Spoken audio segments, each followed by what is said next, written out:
Ahmedabad ડીઈઓએ ઉદ્ગમ સ્કૂલને show cause notice ફટકારી છે। આરટીઈના 143 વિદ્યાર્થીઓના રિઝલ્ટ અટકાવતા આ નોટિસ ફટકારવામાં આવી। વિદ્યાર્થીઓના રિઝલ્ટ તાત્કાલિક આપવા માટે ડીઈઓએ આદેશ કરી દીધો છે। આરટીઈના વિદ્યાર્થીઓ સાથે ભેદભાવ થશે તો કાર્યવાહી કરવામાં આવશે તેવું ડીઈઓએ જણાવ્યું। ઉદ્ગમ સ્કૂલને આજે કારણદર્શક નોટિસ આપવામાં આવેલી છે।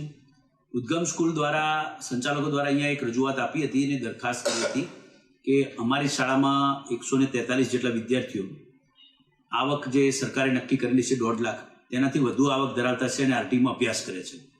આ દરખાસ્ત કર્યા પછી અમે બધાનું હિયરિંગ ચાલતું હતું અને હિયરિંગ લગભગ પૂર્ણ કરેલું છે। હજુ કેટલાક ગેરહાજર રહેલા જે વાલીઓ હતા તેમને હિયરિંગ માટે બોલાવવાના બાકી છે।